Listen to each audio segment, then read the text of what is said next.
बड़ा मुश्किल है। 100 में कोई 2-4 कन्याएं ऐसी होंगी जो अपना पवित्र जीवन रखकर किसी पुरुष को समर्पित होती होंगी। कैसे वो सच्ची बहू बनेगी? जो 4 लड़कों से मिल चुकी वो सच्ची बहू बनेगी? प्रेमानंद जी महाराज को काफी ज्यादा हिट मिल रहा है कुछ लोगों की तरफ से।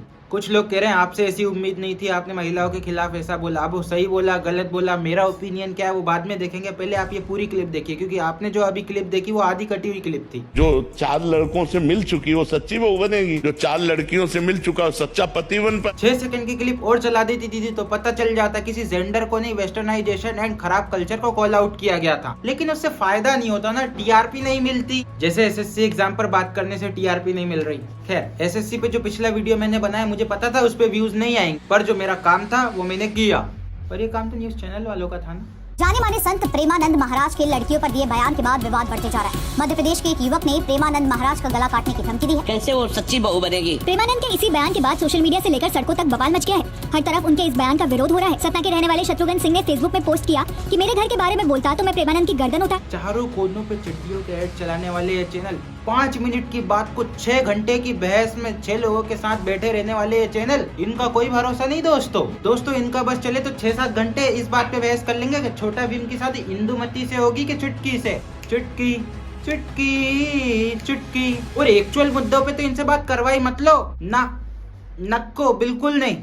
और बहस में तो ऐसे ऐसे लोगों को ले आएंगे जो लड़कियों को डिफेंड करने के चक्कर में लड़कियों का ही ऑब्जेक्टिफिकेशन कर दे रहे हैं, जो लड़कियों को कार से कंपेयर कर दे रहे हैं। रिलेशनशिप में क्या हम है, टेस्ट ड्राइव तो बहुत जरूरी है। आप गाड़ी लेने जाते हैं उसका टेस्ट ड्राइव करते हैं ना। एक बार सुनवाते हैं प्रेमानंद महाराज जी का वो बयान। पुरुषों पर भी कहा है जब 4 लड़कियों से व्यभिचार करता है तो वो अपनी पत्नी से संतुष्ट नहीं रहेगा, उसे 4 से व्यभिचार करना पड़ेगा, क्योंकि उसने आदत बना ली है। सबसे पहले तो मैं ये बोलना चाहती हूँ कि जो आपने बयान चलाया वो पूरा नहीं चलाया, वो आधा अधूरा है। आधी इन्फॉर्मेशन आपको काफी हानिकारक। हाँ भाई, प्रोपेगेंडा में आधी क्लिप जब तक फिट बैठ रही थी तब तक अच्छा था, और अब आधी क्लिप हानिकारक हो रही है। अब इसे मत चलाओ। दोस्तों, ये न्यूज टीआरपी और व्यूज से काफी अलग मुद्दा है। आप पूरा वीडियो एंड तक देखो, आपको सब कुछ समझ में आ जाएगा। धर्मगुरु में सर्टिफिकेट देंगे हमें क्या करना है क्या नहीं करना है, मैं जो मर्जी करूँ। तो ये कौन होते हैं मुझे टोकने वाले कि आप ऐसे करो या वैसे करो या वो करो। आप प्रेमानंद की बात जी की बात नहीं मैं कर रही, मैं अनिरुद्ध आचार्य की कर रही। वो ये कहते हैं महिला महिला महिला। अब अगर मैं अगर किसी के साथ रात को डिनर पे चली जाऊँ या मैं किसी से बात कर जाऊँ, वो मेरे कैरेक्टर को असैसिनेट कर देते हैं, मेरे कैरेक्टर पे उंगली उठा देते हैं। लेकिन वहीं पे अगर रात को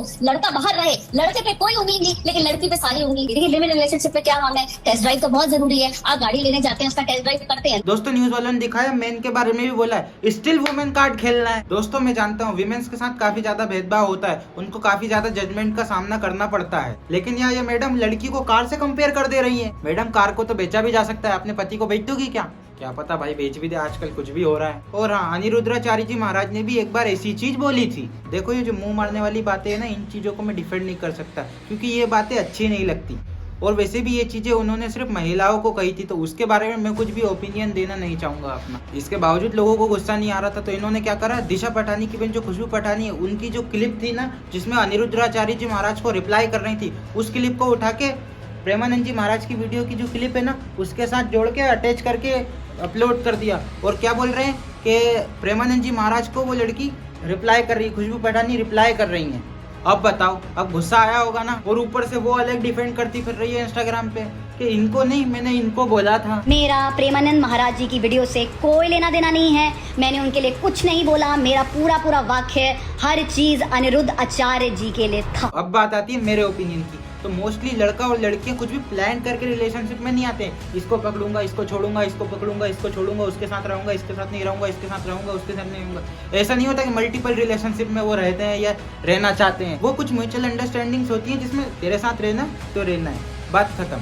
बाकी ऐसा हर रिलेशनशिप में नहीं होता। वो तो कुछ केस में ऐसा हो जाता है कि इसकी और इसके पार्टनर के साथ नहीं बन रही है, इस कारण से वो दोनों अलग अलग हो जाते हैं और अलग अलग रिलेशनशिप में चले जाते हैं। बाकी ऐसा नहीं होता मल्टीपल रिलेशनशिप में सब लोग रहते हैं। दिक्कत इसमें नहीं आती कि उनके इतने सारे रिलेशनशिप रहे हैं, दिक्कत उसमें आती है कि जब वो अपनी बॉडी काउंट पर फ्लैक्स करने लग जाते हैं।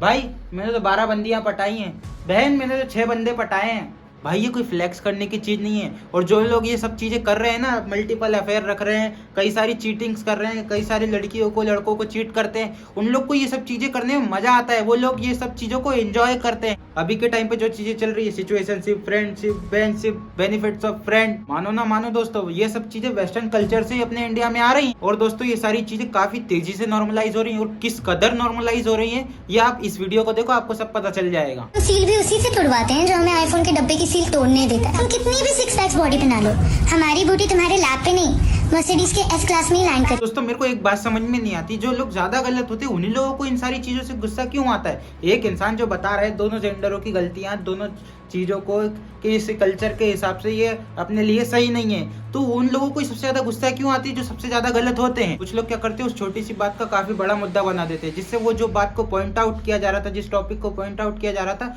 उस टॉपिक से भटक जाए, उसे डाइवर्ट कर दिया जाता है।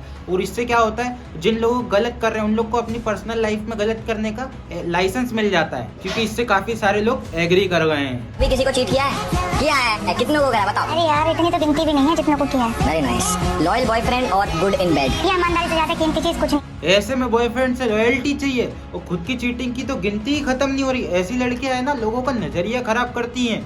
तो रही बात लिविंग रिलेशनशिप की, मुझे सबसे ज्यादा दोगले वही लोग लगते हैं जो लोग लड़कियों को कहते हैं अबे लड़की भी किसी लड़के के साथ ही रह रही होगी, किसी हवा के साथ लिविंग रिलेशनशिप में नहीं रह रही होगी। इस बात पे मैं एकदम स्ट्रेट फॉरवर्ड रहता हूँ जो मैं सोचता, इसलिए मुझे कुछ गवार लड़कों का कमेंट भी आ सकता है कि लड़का होकर लड़कियों का साथ देता है। लड़का लड़की बाद में, पहले इंसान है हम, जो सही है जो सही है, जो गलत है जो गलत है। इसमें किसी जेंडर के पीछे क्या पड़, और खुद की चीटिंग सही और दूसरे की गलत, इसके तो लाखों एग्जाम्पल दिखा दूंगा मैं आपको।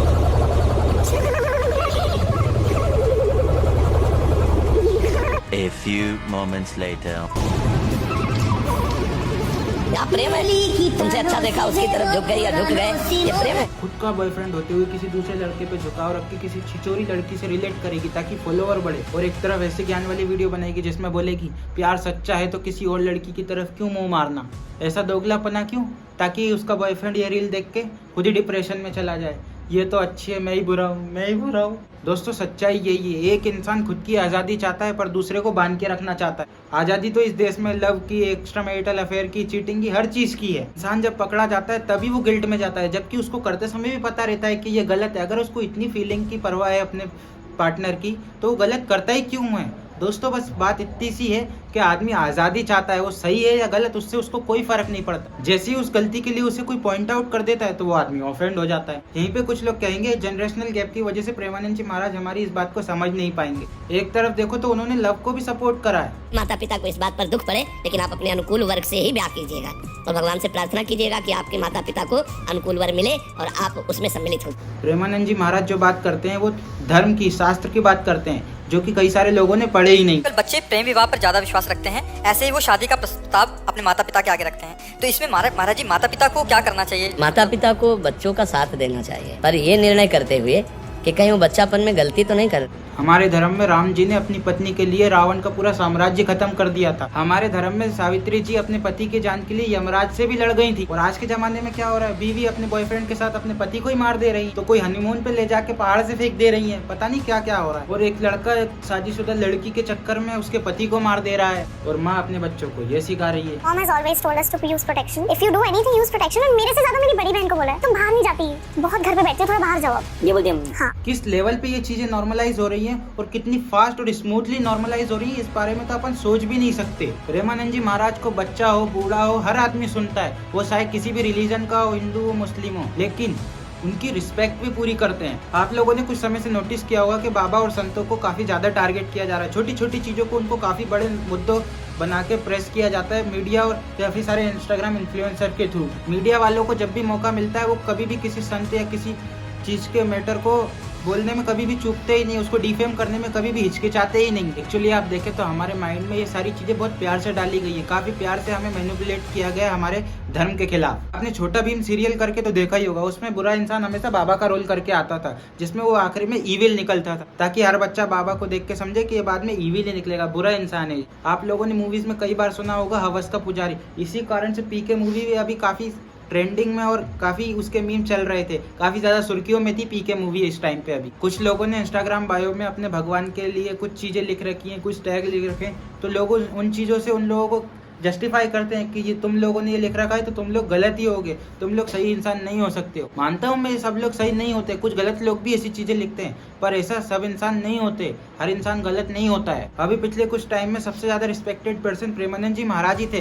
लेकिन उनके खिलाफ ये प्रोपेगेंडा चला के लोगों ने उनकी छवि को खराब करने की कोशिश की है, उनके खिलाफ काफी ज्यादा जहर उगलने की कोशिश की है कुछ लोगों ने। इसलिए मुझे भी लगा कि इस मुद्दे पर मुझे भी वीडियो बनानी चाहिए। और जिस लड़की ने इस क्लिप को वायरल करके इस चीज को जस्टिफाई करा, मतलब इतने सारा ये कांड हुआ, उस लड़की ने कुछ दिन बाद ये वीडियो डाली है। तुम मानो ना मानो, प्रेमानंद जी महाराज ने एक बात सही कही है कि 4 दिन बाहर का खाने से 1 दिन घर का अच्छा नहीं लगता है। तुम लोगों ने अपने आसपास से कई सारे लोगों को देखा होगा जो अपनी गर्लफ्रेंड को अपनी एक्स से या फिर किसी इंस्टाग्राम सेलिब्रिटी या इन्फ्लुएंसर से उसको कंपेयर करने लग जाते। ये चीजें काफी ज्यादा गलत है, ये क्रिटिसाइज करना बिल्कुल अलग चीज हो गया है। उसको क्रिटिसाइज नहीं करना चाहिए किसी भी चीज के लिए, किसी को भी किसी को क्रिटिसाइज करने का कोई हक नहीं है, और इसी वजह से कई सारी फैमिलियां बर्बाद हो जाती हैं। मैं बस आप लोगों से इतना कहना चाहूंगा, किसी भी चीज को आधा अधूरा सोच के किसी भी निष्कर्ष पे ना आए, उस चीज को पूरा सुने, उस चीज के पूरे दोनों पक्ष को जाने, उसके बाद ही किसी डिसीजन पे पहुंचे। क्योंकि किसी भी चीज की आधी अधूरी सच्चाई, किसी भी चीज की आधा अधूरा पक्ष जानकर आप कोई भी डिसीजन लेंगे तो वो डिसीजन हमेशा सही नहीं हो सकता। मैंने इस वीडियो में कोशिश करी आप लोगों को ये बताने की कि आधी अधूरी जानकारी से किसी भी निष्कर्ष पर पहुंचना काफी गलत होगा दोनों ही पक्षों के लिए, क्योंकि किसी की भी रेपुटेशन, किसी की भी कुछ भी खराब करने से किसी का भी कुछ गलत हो सकता है। इसी कारण से अगर आप लोगों को ये वीडियो पसंद आए तो लाइक करें, अगर आप लोगों को ये वीडियो थोड़ा सा भी सीखने लायक लगा या कुछ भी समझने में आपको मदद मिली है तो प्लीज़ सब्सक्राइब करें। बाकी आप लोगों से मैं किसी और वीडियो में मिलता हूँ, तब तक के लिए जय हिंद।